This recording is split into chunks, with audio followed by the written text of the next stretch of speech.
Bismillahirrahmanirrahim. Alhamdulillahirrabbilalamin. Wabihi nasta'in. Wassalatu wassalam anbiya wal mursalin.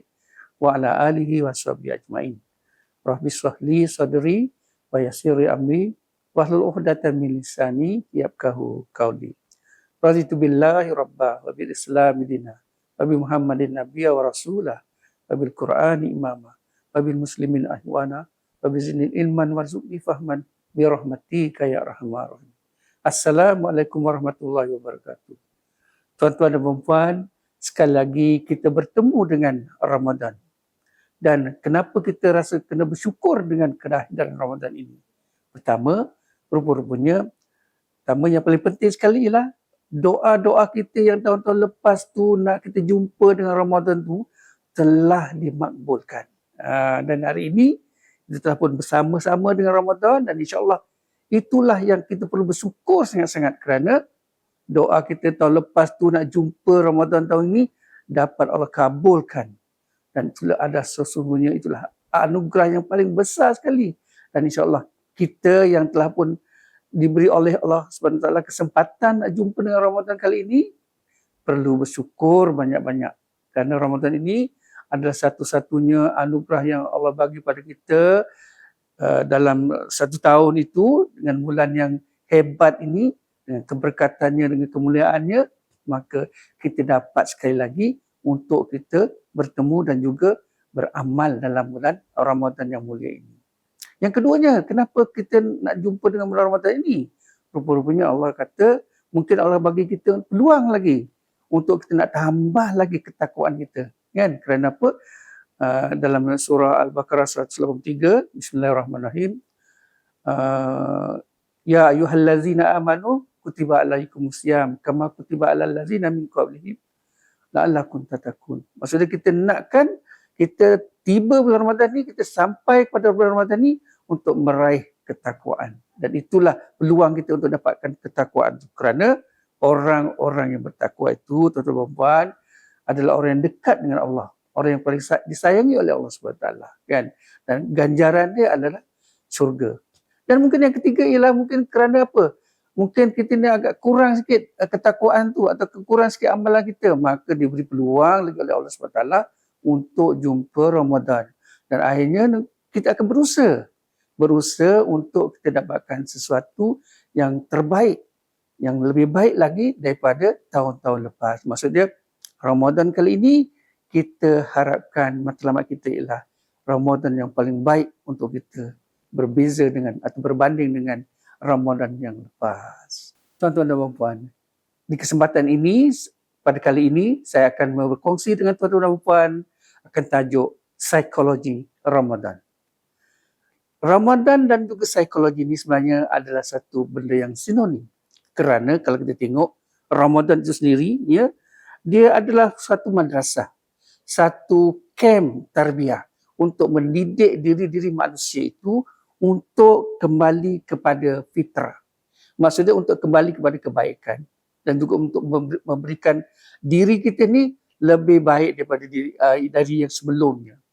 Begitu juga dengan konsep psikologi. Konsep psikologi ialah untuk kita nak membangunkan diri.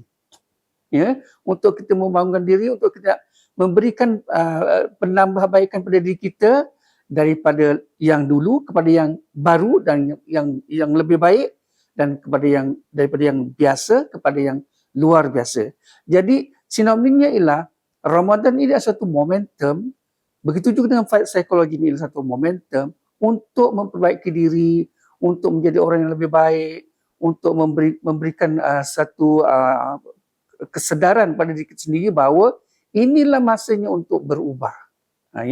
Jadi kalau dalam Ramadan itu sendiri, dengan adanya madrasah Ramadan dan juga tarbiyah diri untuk Ramadan itu menuju kepada orang yang bertakwa tu, untuk dapat surga tu, begitu juga dengan untuk psikologi, untuk pembangunan diri, untuk membangunkan diri potensi-potensi yang ada dan kemudian akan kembali kepada menjadi orang yang lebih baik dan berguna bukan saja pada diri sendiri tapi juga kepada orang lain. Jadi tuan-tuan dan puan,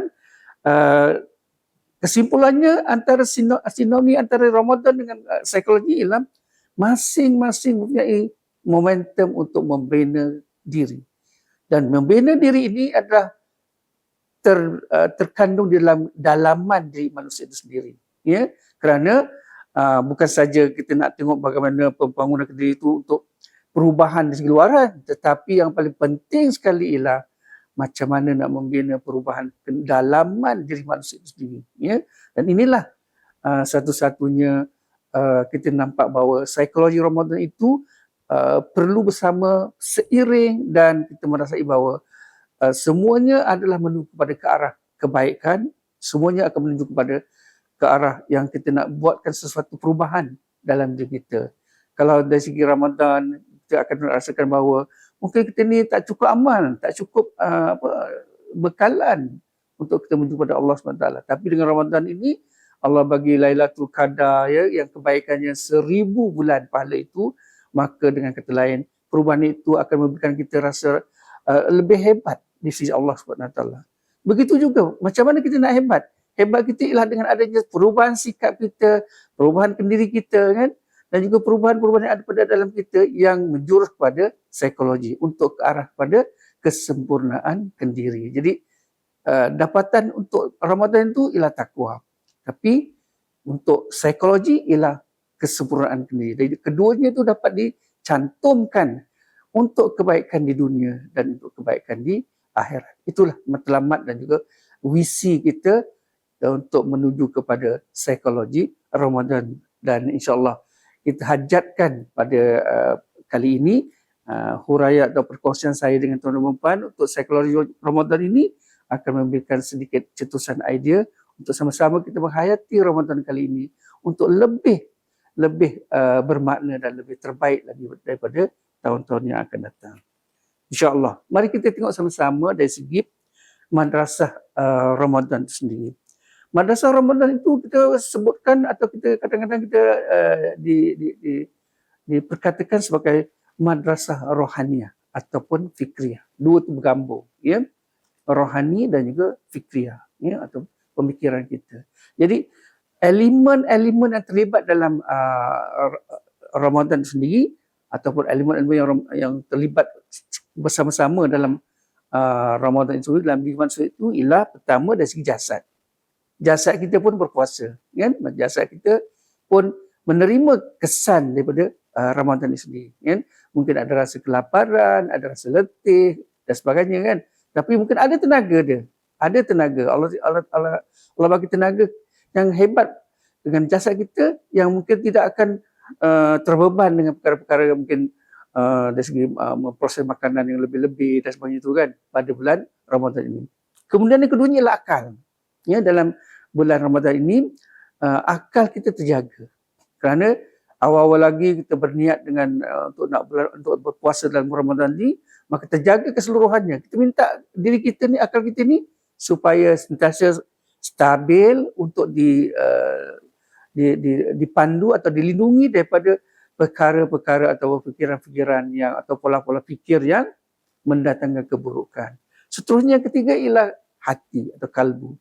Ini yang penting sekali. Kerana apa? Dalam Ramadan, peranan hati dan kalbu itu sangat penting. Kerana itulah yang mendorong kita untuk sama-sama mendapat ketakwaan. Kerana Allah bagi kita untuk menjernihkan ataupun menyucikan hati kita dalam bulan Ramadan kali ini, kan? Dan akhir sekali ialah dari segi spiritual ataupun dari segi kerohanian tadi. Dari spiritual ini Allah pandu kita dengan apa? Dengan membaca Al-Qurannya, dengan qiyamullannya dan sebagainya itu.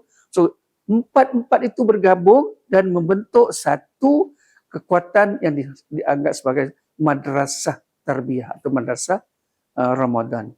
Dan madrasah Ramadan ini ialah elemen-elemen yang berkait tadi ialah sama-sama manusia itu ataupun individu yang sedang berpuasa dalam Ramadan itu membawa elemen-elemen itu bersama-sama dalam bulan Ramadan ini untuk menuju kepada ketakwaan, untuk mendapat takwa, untuk mendapat iman, untuk mendapat amal dan juga mendapat ihsan. Dan akhirnya dapat keredaan Allah SWT dan akhirnya ganjaran yang besar iaitu syurga Allah SWT. Itu ialah dari segi elemen-elemen Ramadan. Ya. Kita lihat pula dari segi elemen-elemen psikologi. Elemen psikologi ini kita gabungkan dan garapkan dengan elemen Ramadan tadi, kerana dia tak lari. Maksudnya kalau itulah manusia yang berpuasa, maka dia akan membawa elemen psikologi dan juga elemen psikologi dan juga elemen Ramadan. Maka digabungkan, jadilah dia psikologi Ramadan. Ya? Dan psikologi Ramadan ni terbagi kepada 3. Ya? Pertama, A. Kedua, B. Dan ketiganya ya, C. Ya? Apa A, B dan C itu? Ya? A itu ialah efek. Efek ni ialah perasaan, emosi, ya? Naluri dan sebagainya itu yang kita bawa bersama-sama untuk sama-sama kita perbaiki, untuk sama-sama kita tarbiahkan, untuk sama-sama kita didik dalam masa bulan Ramadan ini. B itu ialah behavior. Behavior itu ialah apa? Tingkah laku, perilaku, akhlak kita, ya, yang kita terjemahkan semasa kita berada dalam bulan yang mulia ini, dan bagaimana kita nak memperlakukan diri kita ni, behavior ni, untuk sama-sama mendapat ganjaran yang lebih dalam bulan Ramadan ini. Dan C itu ialah kognitif. Kognitif ini ialah bagaimana seorang itu berfikiran secara intelektualnya, ya, pola-pola fikir yang perlu kita terjemahkan melalui pemikiran ataupun melalui kata-kata kita, ya, supaya segala perkataan-perkataan yang lahir ataupun dilontarkan semasa dalam bulan Ramadan itu mengalir sebagai satu pahala untuk kebaikan ataupun untuk kita punya amalan-amalan kita melalui perbuatan dan juga perkataan kita. Jadi A, B dan C itu adalah elemen-elemen yang penting yang kita bawa bersama-sama, yang kita akan lalui untuk kita merasai bahawa inilah elemen-elemen psikologi Ramadan yang kita akan huraikan dengan lebih lanjut lagi selepas ini. Tuan-tuan dan puan-puan, sebelum kita meneliti tentang apa itu A dengan lebih lanjut, ya, itu satu elemen pertama dalam psikologi Ramadan tu, malah kita dengarkan atau saya bacakan hadis daripada Abu Hurairah radhiyallahu an, Nabi Muhammad SAW bersabda yang bermaksud, puasa bukanlah hanya menahan diri daripada makan dan minum sahaja. Akan tetapi, puasa adalah dengan menahan diri daripada perkataan yang melalaikan dan tidak baik. Itu ialah satu keterangan ataupun hadis Rasulullah SAW yang jelas menyatakan bahawa puasa itu bukan hanya menahan makan dan minum saja, tetapi yang lebih utama ialah untuk menjaga perkataan-perkataan dan juga untuk menjagakan hati kita. Dan ada ungkapan mengatakan bahawa puasa itu bukan 1% saja yang menahan untuk makan dan minum. Manakala 99% adalah untuk menjaga hati dan juga membawa hati-hati kita untuk sama-sama dekat dengan Allah Subhanahu Wa Taala. Tuan-tuan dan puan, apa itu efek ataupun perasaan atau emosi yang kita bawa ketika kita berada dalam bulan Ramadan ini? Ya? Sebelum kita berpuasa, sebelum Ramadan tiba, ya, kita dah bersedia dah.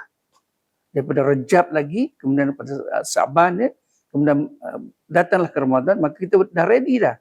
Maksudnya ada pra-Ramadan kita kan, iaitu pada 2 bulan Rejab dan juga Sa'ban tadi. Dan kemudian bila sampai ke bulan Ramadan itu, maka kita dah ready dengan emosi kita, dengan perasaan kita, untuk kita bawa bersama-sama dalam hati kita, untuk bertemu dan juga mengharungi Ramadan dengan lebih yakin dan lebih gembira, kan? Jadi itu yang paling penting sekali. Kerana apa? Kadang-kadang apabila kita berada dalam bulan Ramadan ni, kita akan diuji oleh Allah SWT dengan sedikit mungkin kelaparan ataupun sedikit hujan-hujan, mungkin keletihan dan sebagainya. Itu biasalah. Macam kalau anak-anak biasa tu, kalau anak mula-mula berpuasa kan, jadi dia akan rasa letih, dia tidur je ke dan semuanya kan, sebab tak kenalah. Tetapi kan, kalau kita lihat bahawa bila kita bersedia daripada awal, kita rasa macam kita akan jumpa dengan Ramadan yang hebat ni kan, maka insya-Allah kita akan terlintas dalam hati kita supaya kita memberikan keutamaan untuk kita lalui Ramadan ni dengan lebih hebat lagi atau dengan lebih sempurna lagi dan tidak disia-siakan. Itu pertama, persediaan emosi kita. Ya? Kemudian Ramadan ini juga sebelum kita nak melalui Ramadan juga kita dah setting kan. Gitu. Contohlah hari pertama kan, setting kan. Apa setting tu itu? Ialah kita niatkan Ramadan itu kan. Kita nak berpuasa Ramadan selama sebulan ke atau esok hari kerana Allah Ta'ala. Setting tu penting. Kenapa setting tu penting? Kerana dengan setting itu maka seluruh diri kita secara totalinya, ya, secara keseluruhannya, dari segi minda kita, perasaan kita dan juga tingkah laku kita, maka kita akan rasa bahawa kita akan membawa diri kita ini bersama-sama untuk mengharungi Ramadan. Jadi itu pentingnya kita membawa hati-hati kita ini dalam bulan Ramadan. Bukan itu saja, kerana apa? Bila kita dah mengharungi Ramadan itu dengan perasaan kita, dengan emosi kita, dengan efek kita, maka kesannya akan lebih hebat. Kerana apa? Hati kita dah bersedia untuk menjalani ibadah dalam bulan Ramadan kan. Kita akan rasa rugi kalau kita tidak menghayati bulan Ramadan ini dengan sempurna kan. Dan kemudian tuan-tuan dan puan ya, kalau kita bawa hati-hati kita bersama dengan Ramadan ini dan kita sama-sama serahkan pada Allah SWT hati kita untuk menjalani Ramadan ini, insya-Allah kita akan merasai roh Ramadan itu berada pada dalam diri kita, dan itulah efeknya, itu perasaan kita. Dan insya-Allah kita kalau bulan Ramadan ni selalu akan diuji dengan ujian-ujian emosi, maka kita perlu merancang ataupun mengurus emosi kita. Ya? Dalam dunia ni sekarang ni kan, semuanya banyak gangguan emosi kan. Kalau kita tengok sosial media pun dia akan menyentap emosi kita kan, mengganggu emosi kita kan. Jadi dalam bulan Ramadan inilah satu-satunya latihan untuk kita menstabilkan emosi kita. Supaya kalau yang ada trauma ke, ada stres ke apa dan sebagainya itu, kita akan dapat mengharunginya dan kita akan menanamkan sifat-sifat kesabaran, keikhlasan kita, redha kita kan, untuk menstabilkan emosi kita dalam bulan Ramadan ini. Ya. Jadi itu ialah efek itu perasaan, dan itu elemen pertama dalam psikologi Ramadan. Ya. Semua orang ada perasaan, semua orang akan membawa perasaan itu dan semua akan bersedia untuk mengharungi perasaan itu dalam bulan Ramadan. Dan kalau boleh, perasaan itu kita cernakan untuk lebih mendekatkan diri kita pada Allah Subhanahu Wa Taala. Ya. Baiklah, kita beralih pada yang kedua, tuan-tuan dan puan, iaitu behavior. Macam mana elemen behavior ni boleh kita bawa bersama-sama untuk menjadikan ia sebagai satu aset untuk mendapat pahala yang banyak dalam bulan Ramadan ini. Dia dapat keberkatan yang hebat dalam bulan Ramadan melalui tingkah laku kita, akhlak kita dan juga perbuatan kita. Ya? Kenapa? Di samping kita berpuasa, menahan lapar dan dahaga, menahan hati kita, menjaga kestabilan emosi tadi, maka perilaku kita juga akan perlu kita terjemahkan sebaik mungkin sama seperti macam mana kita menstabilkan emosi tadi. Ya? Jadi puasa ini mengenai seorang itu untuk berhenti sebentar daripada makan dan minum. Maksudnya Allah suruh kita dalam jangka masa selepas kita sahur sampailah kita berbuka, masa itu tak boleh makan dan juga perkara-perkara yang membatalkan puasa. Jadi kebanyakannya adalah melibatkan tingkah laku kita. Ya? Kita tak boleh makan, maksud kita tak bolehlah pergi ke bilik air ke, banyak kali kita tak boleh tengok makanan yang ada kat dapur ke dan sebagainya kan. Supaya kita merasakan bahawa kita tidak terdorong untuk rasa lebih lapar lagi. Jadi dengan kata lain, panca indera kita ini ya, terkawal ya, ketika kita berada dalam kelaparan dan juga berada dalam keadaan mungkin kita mengelakkan diri daripada melakukan perkara-perkara yang membatalkan puasa. Jadi pertama ialah kita kawal panca indera. Panca indera kita kan, pendengaran kita kawal kan, daripada mendengar benda-benda yang tak baik ya, atau mendengar benda-benda yang negatif, sembang-sembang yang mungkin memberi kesan kepada emosi tadi ya. Kita rasa kita dalam Ramadan ni, kita kalau dulu pernah dengar kata-kata yang tak baik, kita buangkan, ataupun kita dengar gosip-gosip ke, ataupun daripada sosial media yang boleh mengganggu ketenteraman kita dan sebagainya tu, maka kita akan elakkan. Jadi dengan banyak ceramah-ceramah agama, berkunjung ke pengajian ilmu dan sebagainya kan, dan perbanyakkan baca Al-Quran, itu ialah satu kaedah bagaimana kita menjaga pendengaran kita kan. Ya. Yang keduanya mungkin dari segi apa? Penglihatan. Kita lihat benda-benda yang terbaik saja. Ya. Maksudnya kita jaga penglihatan kita supaya pahala Ramadan kita itu tidaklah cacat, tidak robek dan sebagainya kan. Dan begitu juga dengan dari yang lain tu.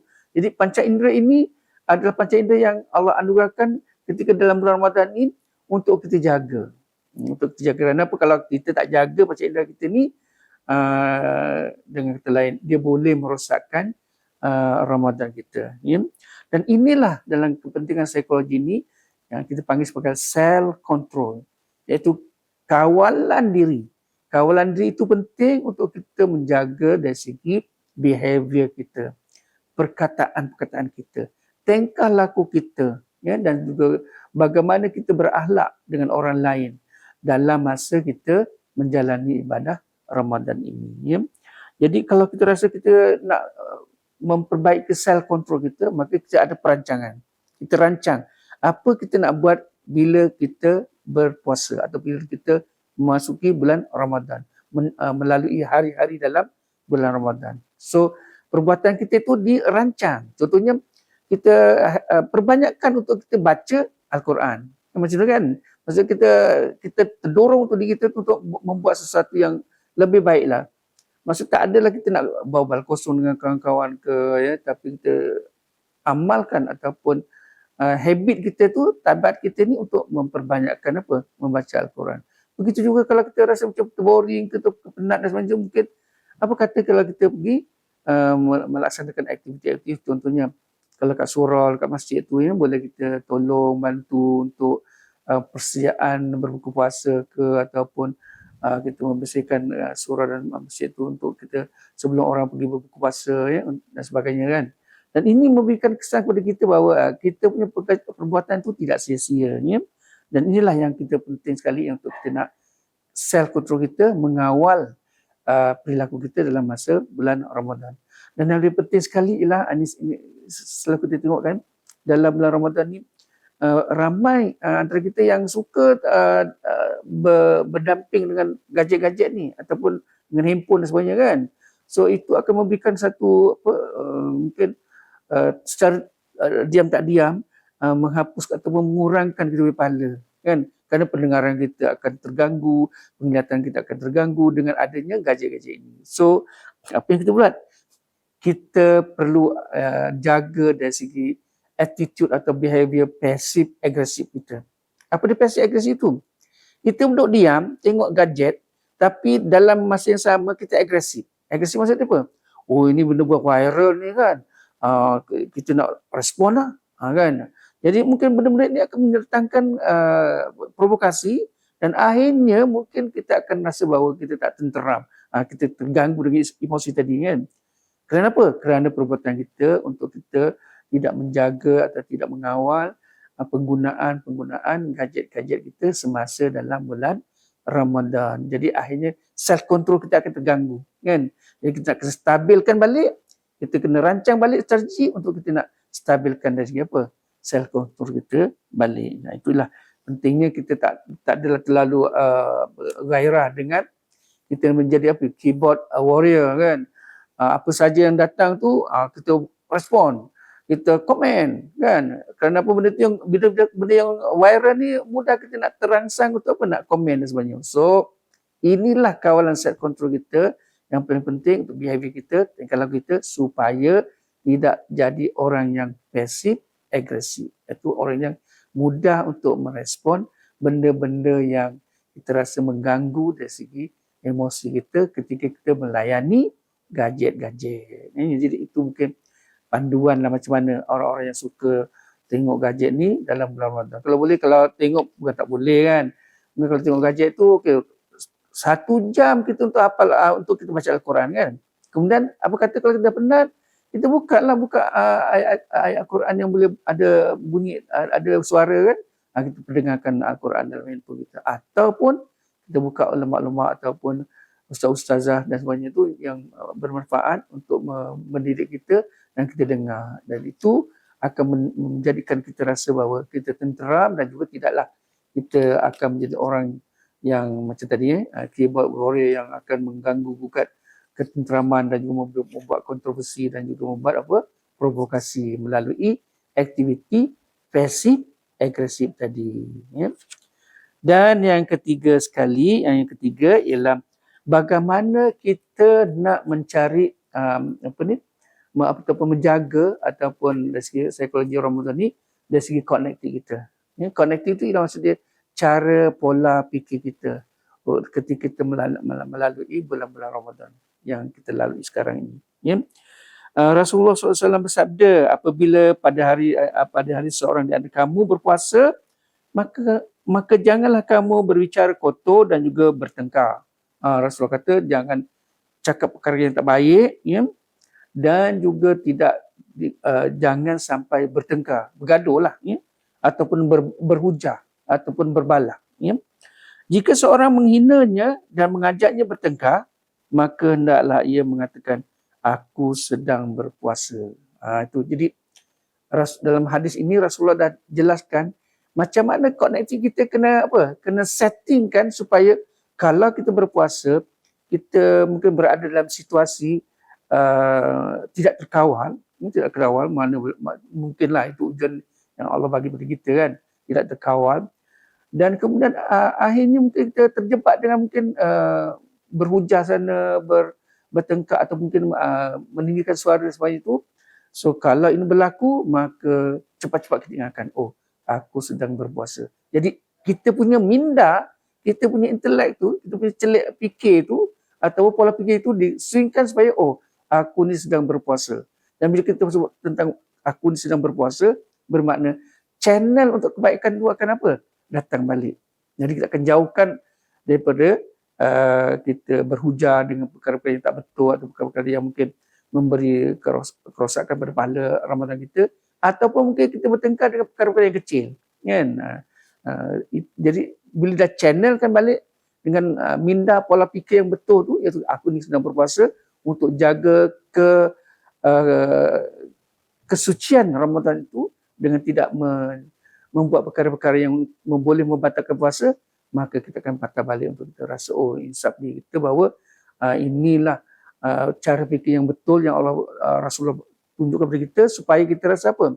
Kita memang berada pada landasan yang betul, cara berfikir yang betul dalam bulan Ramadan ini. Ya? Dan elakkan berfikir yang mengundang persepsi negatif ataupun yang selalu kita sebut dalam psikologi ialah perangkap minda. Ini kena berhati-hati. Ya? Perangkap minda ini ada beberapa sebab atau ada beberapa perkara yang mungkin secara sengaja atau tak sengaja kita akan terlibat. Kan? Jadi dalam bulan Ramadan ni kita jaga supaya kita ni tidak diperangkap oleh minda kita, tidak diperangkap oleh pola-pola fikir yang boleh merosakkan Ramadan kita. Apa dia pola fikir yang ataupun persepsi negatif atau perangkap minda itu? Yang utamanya, kadang-kadang kita terlalu, bila masa kita bercakap-cakap kan, kita tercakap atau tersebut, saya tahu semuanya. Atau bila kita baca dan sebagainya itu, kita respon, saya tahu semuanya. Maksud dia, seseorang manusia itu bukan manusia yang sempurna, dia tahu semuanya. Mungkin betul dia tahu semuanya, tapi tak semuanya yang dia tahu tu adalah milik dia. Ada juga kekurangannya. So ini adalah pola minda yang kita perlu betulkan. Mungkin orang lain betul. Orang lain lebih hebat daripada kita, kan? Jadi kita kena rendah hati kita untuk terima pendapat dan juga pandangan orang lain. Jadi tak semuanya kita tahu, ya. Begitu juga yang keduanya ialah perangkap minda ini ialah saya menyalahkan orang lain, suka menyalahkan orang lain. Kan? Bila kita diuji dengan dalam masa Ramadan kan, kita salahkan orang lain. Kenapa awak beli ni, kenapa awak beli itu, atau kenapa ada ini, kenapa ada itu, kan? Kita tak menampak atau tidak menyalahkan diri kita sendiri. Tapi apa saja yang berlaku tu kita salahkan orang lain. Itu pun perangkap minda yang teruk untuk kita nak buang dalam bulan Ramadan ini. Yang ketiganya ialah menyalahkan diri sendiri. Tak salahkan orang lain, tapi salahkan diri sendiri. Apa-apa saja berlaku, salah kita. Kan, itu ialah satu minda yang merosakkan diri kita sendiri dan juga akan merosakkan kestabilan emosi dan juga perilaku kita, kerana kita jadi orang yang mangsa pada keadaan, kan. Kemudian ini yang selalu ada dalam bulan Ramadan yang kedua kita kikis, iaitu perangkap minda kita ego ataupun tidak mahu menghargai orang lain. Ego ni maksudnya ialah kita ni rasa kita ni betul saja, orang lain tak betul, kan. Sepatutnya kita kena hargai juga orang lain. Mungkin orang lain tu lagi hebat daripada kita, kita tak terima. Kalau orang ego ni dia tak terima, kan. Tapi kalau kita cuba untuk menghargai apa yang orang lain ada, insya-Allah kita akan lama kelamaan kita punya ego akan terhakis. Dan kemudian antaranya lain perangkap minda itu juga yang perlu kita kikis dalam Ramadan ni ialah berfikir atau persepsi yang viral itu adalah yang betul. Maksudnya kalau kita rasa benda tu yang baik atau viral, orang semua lihat, beri perhatian, kan, tak semestinya itu betul. Jadi kita kena ada rasa untuk nak bertabayun. Betul ke? Kan? Jadi bila kita stop sikit dan kita kata, betul ke? Maka itu akan membetulkan balik kita punya cognitive tadi, pola fikir kita, supaya kita tidak dijajah oleh satu pemikiran. Ya? Jadi inilah kaedah macam mana kita nak memberikan peluang bagi minda kita ini untuk nak menghapuskan perangkap-perangkap minda yang kita ada. Dan sekali yang paling besar sekali yang berlaku ada dalam perangkap minda kita ialah apa dia? Prasangka atau berburuk sangka, ya, baik dengan orang ke, dengan perbuatan orang lain ke dan sebagainya. Perlu kita hapuskan atau perlu kita kikiskan dalam masa bulan Ramadan ini. Jadi dengan adanya pengikisan prasangka ataupun perangkap-perangkap minda yang berlaku dalam bulan Ramadan ini, insya-Allah keberkatan untuk kita rasakan bahawa pola fikir kita itu berada pada landas yang betul dalam Ramadan ini, insya-Allah akan memberikan darjat yang tertinggi dalam kita punya Ramadan kali ini, kan. Jadi maksudnya kita jaga batas-batas kita nak berfikir, jaga batas-batas kita nak bercakap, nak beri hujah dan sebagainya itu, supaya tidak melanggar ataupun menyalahi ataupun memberi kesan kepada pahala dalam bulan Ramadan kita, amal kita dalam bulan Ramadan kita, ya. Jadi di sinilah kita perlu menancapkan pola fikir kita untuk kita rasa bahawa elemen C ni, kognitif ni juga sedang berlangsung bersama-sama dengan elemen efektif, perasaan dan juga behavior, B tadi, kan, dan juga kognitif ni. Mereka tiga-tiga elemen psikologi Ramadan ini akan bergabung dan akhirnya akan membuahkan rasa perubahan diri pada kita. Kenapa? Kita rasa bahawa kita nakkan di akhir Ramadan nanti ialah kita dapat keberkatan dan ketakwaan yang tinggi, anugerah takwa yang tinggi daripada Allah SWT, kan. Jadi dengan kata lain, marilah kita memberikan tumpuan kepada kita untuk pertamanya melihat bahawa Ramadan ini ialah turning point untuk kita nak berubah, kan.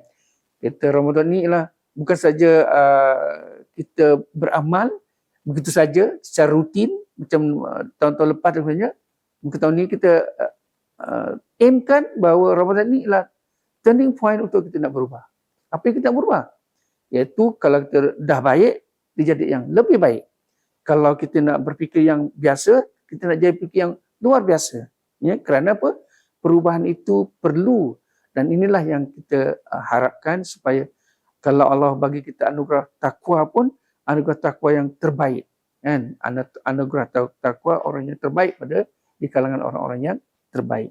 Kemudian yang kesimpulan juga ialah kita rasa bahawa dalam kita melalui A, B dan C tadi, elemen psikologi itu, psikologi yang betul tadi, ya, A efek dan perasaan, B behavior dan C cognitive tadi, perlu ada keseimbangan, kan?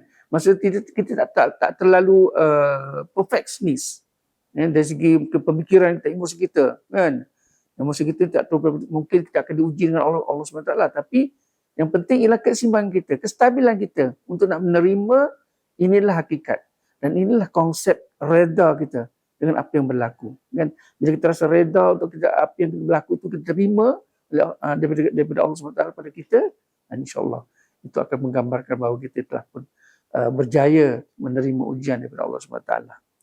Dan akhirnya ialah kita ni perlu menyiapkan diri kita daripada benteng atau membina benteng diri kita yang kukuh untuk kita menzahirkan diri kita ini untuk sama-sama beramal dan juga menghayati Ramadan ini sebaik-baik mungkin. Dan insyaAllah dengan adanya psikologi Ramadan ABC tadi itu, maka insyaAllah kita doakan agar diri kita ni menjadi orang yang lebih bertakwa, dan Allah akan anugerahkan takwa itu kepada kita selepas kita habis Ramadan yang akan datang ini, yang akan kita lalui ini.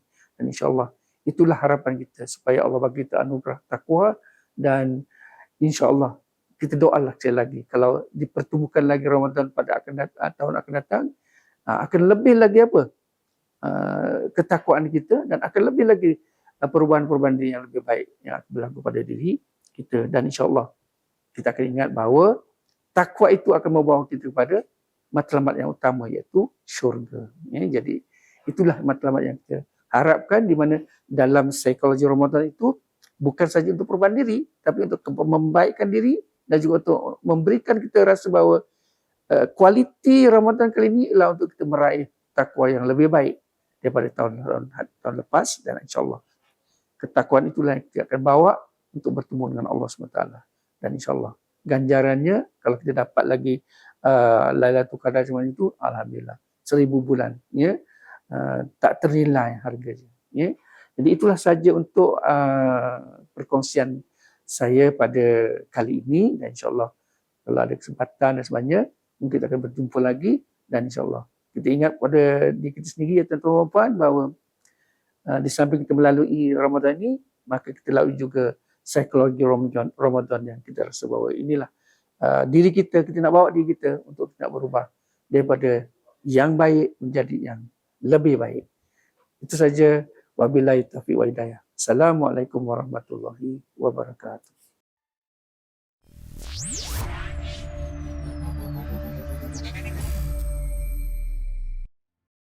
الصلاة والسلام على رسول الله. نشكر مؤسسة حلوان من ماليزيا على هذه الهدية في شهر شعبان، شهر مبارك يسبق شهر رمضان، وإحنا الآن يعني في مدرسة من المدارس النازحين فيها ناس نبتغي بهذه الهدية إن شاء الله الفرج لنا وللأمة الإسلامية. جزاكم الله عنا خير الجزاء. بارك الله فيكم، أحسن الله إليكم، شكر الله صنيعا.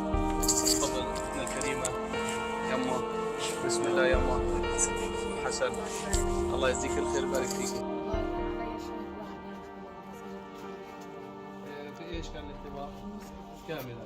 الاختبار في المصحف كامل. إن شاء الله ستسرد ما شاء الله. وإن شاء الله تسوي في المصحف. هل لقيته؟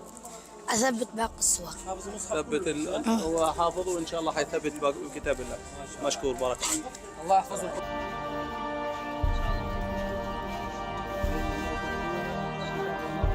شهر رمضان بنية ايش ان شاء الله؟ نية الفرج ان شاء الله في شعبان كتاب الله هدية مقدمة إليك من مؤسسة حلوان ماليزيا.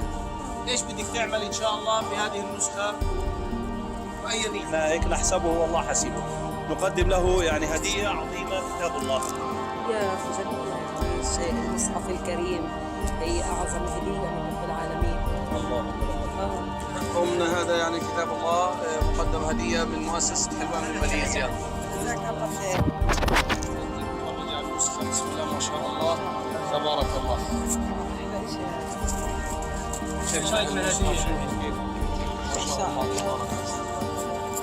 ايش رايك بالهدية؟ والله لنا والله بعد اذنك يا امي. يا أهل الكتاب. نعم. بسم الله الرحمن الرحيم. يا أهل الكتاب لم تلبسوا. هدية من مؤسسة حلوان من ماليزيا. إن شاء الله هذه الهدية بنية الفرج. ندعو للداعمين واشكر الجهة. الحمد لله بنقرا ونقري اولادنا الحمد لله، وعندنا تلاوه الحمد لله، ونخلي اولادنا يقروا على القران. نية الحمد لله نية الفرج إن شاء الله الحمد لله. مش قصة يا أمه. يخلف عليها وكتر خيرهم إن شاء الله يا رب. والله أحلى هدية، والله أحلى هدية. الله يبارك فيك. يا كيف رب. قراءتك قوية؟ لا والله وسط. على قدك. يلا بركة. يعطيك الصحة.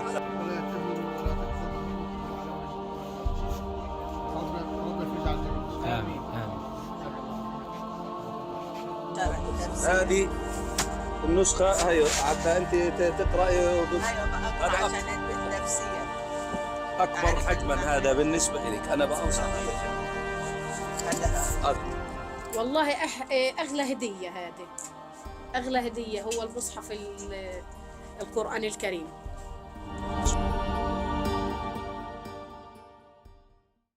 مؤسسة حلوان اللي واقفة معانا وتدعمنا وتدعم أطفالنا وبتكفينا وبتدير بالها علينا.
A'udzubillahi minasyaitonirrajim.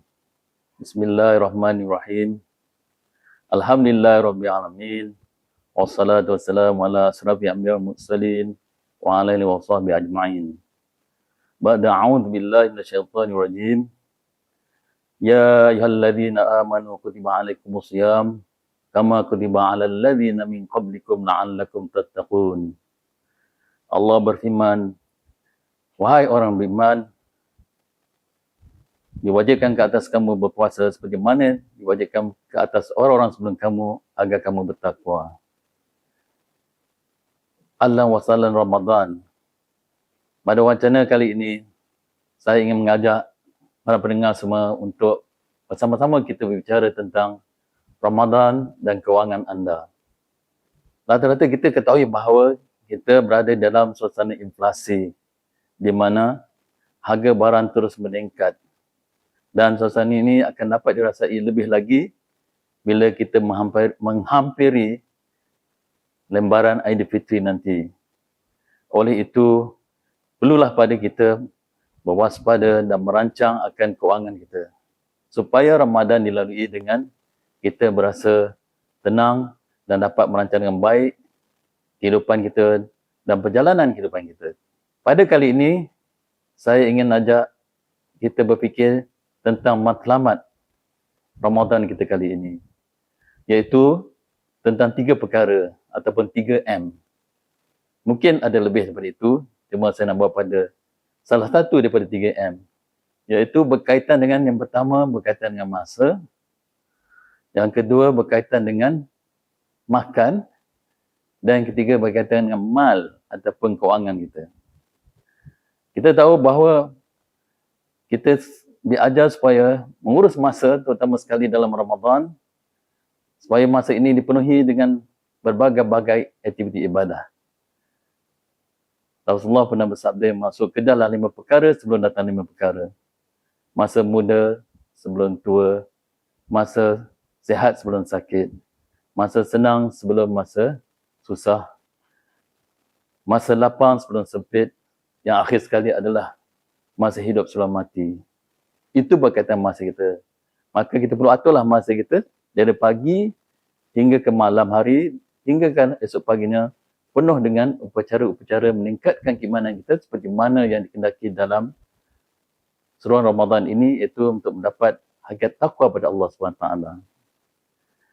Perkara kedua adalah berkaitan dengan makan. Makan ni penting sebab nafsu makan ni lebih bergelora pada bulan Ramadan berbanding dengan pada bulan lain. Padahal Rasulullah SAW bersabda, hendaklah kamu berpuasa, kamu akan sihat.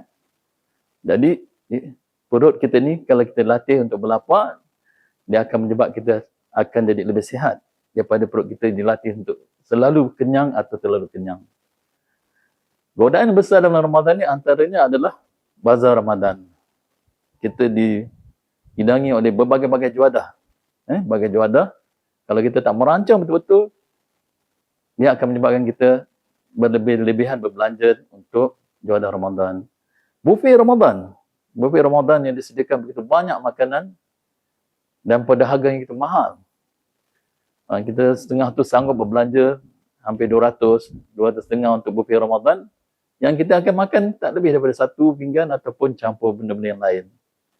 Dalam buffet Ramadan sahaja didapati misalnya pembaziran begitu besar berlaku pada bulan Ramadan ini, iaitu pembuangan makanan lebih daripada 270,000 tan makanan dibuang sebab tidak habis pada makanan tersebut. Kalau kita pergi atau biasa yang buffet Ramadan, makanan tak tersusun lah daripada hujung ni sampai hujung sana. Kita sebenarnya kena merancang juga masa makan tadi.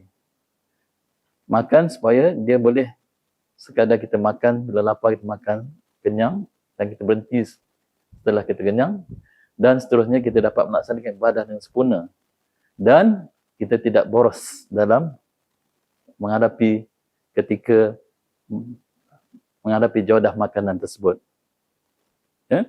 Jadi fikirlah sama-sama pada tahun ini, adakah kita masih lagi nak pada cara yang sama atau kita ingin ubah cara kita supaya kita dapat manfaat dari Ramadan itu, iaitu kita dapat mengurangkan makan, mendapat kesihatan, dan mengurangkan makan kita mengingati orang yang susah, dan pada masa yang sama juga kita dapat meningkatkan atau mengatur perluasan kita dengan lebih baik. Begitu juga tarikan-tarikan yang ada dalam Ramadan ni, berbagai-bagai tarikan yang ada yang berkaitan dengan mal kewangan kita. Yakni kita akan belanja lebih kalau kita pergi pada buffet ke ataupun kita pergi pada sentiasa belanja di bazar. Sebab tu ada setengah cadangan kita boleh berjimat dalam Ramadan ini dengan kita bersama-sama menyertai program berbuka puasa yang dianjurkan oleh pihak masjid atau pihak surau di qaryah kita. Lebih berjimat, kalau jimat masa dan jimat juga dari segi pemakanan kita, insya-Allah. Yang ketiga berkaitan dengan perbelanjaan tadi. Kita akan berhadapan dengan suasana hari raya. Kita akan berhadapan dengan nafsu ingin berbelanja berbagai-bagai. Biasanya manusia ni bila dalam keadaan lapar, bila dia pergi shopping ke atau beli makanan, dia rasa macam-macam benda dia nak beli. Macam-macam akan memenuhi selera dia. Dia berbeza kalau kita beli masa kita dalam keadaan kenyang. Sebab itulah antara perkara yang kita buat adalah kita kena disiplin dan betul-betul kita jadualkan apa yang kita nak beli. Kita tulis dan kita kena betul-betul berpegang pada apa yang kita belanja tadi. Dalam kepulauan mal tadi, kita ada benda yang kita anggap sebagai benda yang daruriyat, benda yang penting, dan ada benda adalah benda yang hajat, yang kita hajat, yang kita suka. Dalam perancangan kewangan ni, apa yang penting sekali adalah kita memenuhi perkara-perkara daruriyat. Dalam Islam, daruriyat ni antaranya adalah makan, pakaian dan tempat tinggal. Dalam bahasa Inggeris kata, what you must have. Tapi hajat ni yang kita hajat ni lebih daripada itu dipanggil sebagai what we want to have. Yang tadi must have and want to have. Misalnya kalau makan, mungkin kita makan sedikit dah cukup, tapi hajat kita nak makan ala buffet, makanan Arab ada, makanan ada, tu ada, itu kita punya hajat. Tapi kita tahu bahawa hajat tadi akan mendorong kita kepada apa disebut sebagai pembaziran. Dan Allah berfirman bahawa pembaziran ini adalah satu yang dikira sebagai amalan saudara pada syaitan. Inna mubazir kana ikhwan syayatin. Sungguhnya membazir itu rakan pada syaitan. Jadi kita tak maulah kita letak diri kita sebagai orang yang duduk sebagai rakan pada syaitan. Sayyid Qutb berkata dalam kitabnya Fi Zilal Al-Quran, Ibn Abbas dan Ibn Mas'ud mengatakan bahawa berbelanja pada tempat yang lebih daripada perkara-perkara daruriat dikategorikan sebagai membazir. Oleh itu, wajarlah kita sedar bahawa bulan Ramadan ini adalah kita kena mengelak daripada perkara-perkara pembaziran tadi.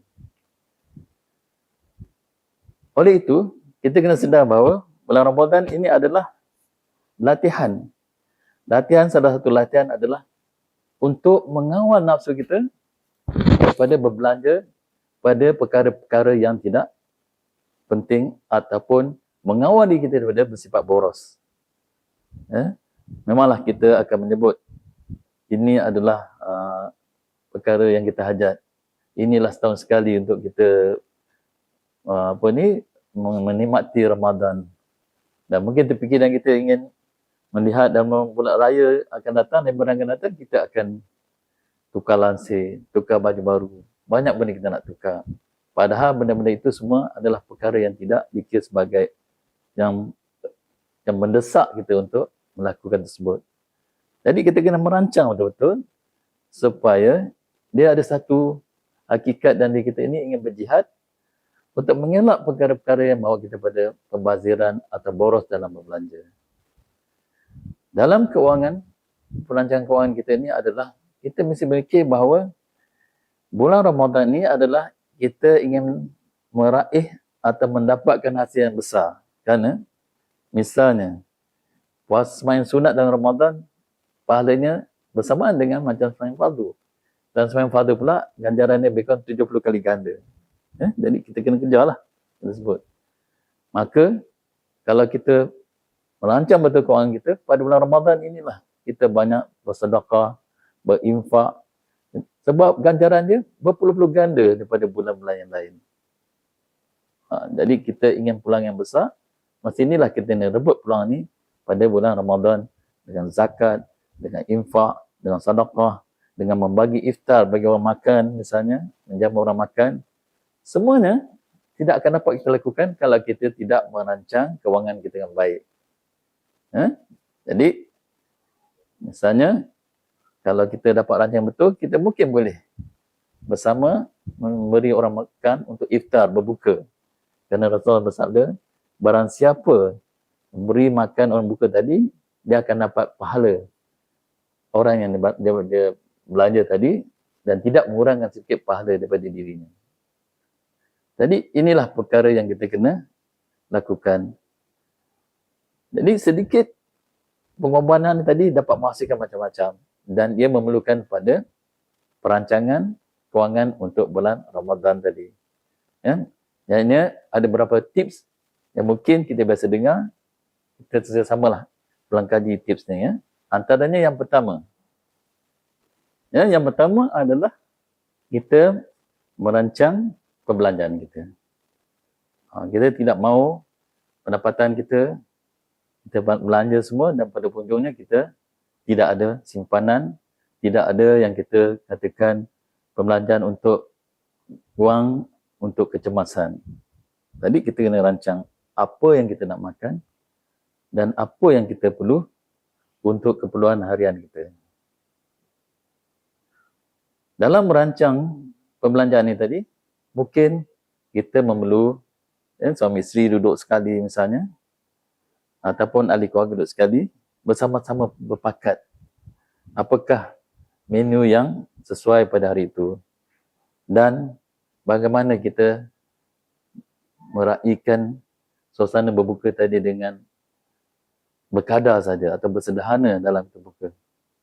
Dan apakah yang kita rasa kita hajat, yang kita hendak makan tadi, tetapi tidak kepada keterlaluan. Dan kita dapati banyak berlaku, misalnya kita pergi pasar malam ke, kita pergi pasar bazar Ramadan dan kita akan beli macam-macam. Adik beli air, abang beli air dan kita 3-4 jenis air. Kadang pada penghujung semua air itu tidak habis.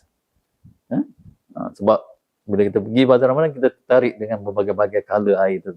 Kita rasa semuanya selera. Sebab itulah kalau kita tak rancang betul-betul, dia akan bawa kita pada pembaziran tadi. Jadi, duduk bersama-sama dan merancanglah apa yang kita nak beli dan apa yang kita nak makan pada hari itu supaya seterusnya dia tidak mengganggu untuk kita pada aktiviti berikutnya. Itu untuk bertarawih dan seterusnya untuk kita itikaf atau baca Quran semua itu. Kalau perut yang kenyang, dia akan menyebabkan kita jadi rasa malas dan rasa tidak selesa. Dan kita akan jadi mengantuk atau menjadi penat dan kita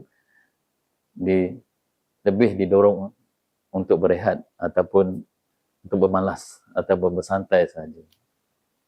Perkara kedua pula, yang kedua adalah kita cuba berhemah dalam berbelanja. Dianya akan hasil lah dengan ambil yang pertama tadi. Bila kita berancang, merancang apa kita nak ni, nak sediakan untuk berbuka tadi, dan dia membawa kepada kita berhemah cara berbelanja kita. Betul-betul kita dapat jadualkan belanjaan kita tadi, inilah yang kita cadang untuk kita buat untuk berbuka, untuk kita bersama-sama dalam berpuasa bersama-sama ahli keluarga berbuka. Jadi kita berhemah dalam belanja tadi. Jadi kalau kita merancang betul-betul kewangan kita tadi, ada bahagian untuk kita sediakan untuk kita makan, berbuka. Ada bahagian yang kita akan sediakan untuk kita infak, sedekah. Kita kejar juga ganjaran tadi. Ganjaran tadi. Infak, sedekah walaupun sedikit. Kalau kita merancang ni. Dan begitu juga kita ada bahagian-bahagian kita dapat simpan untuk kewangan kita untuk masa-masa kecemasan. Ianya akan berlaku dengan kita berhemah berbelanja.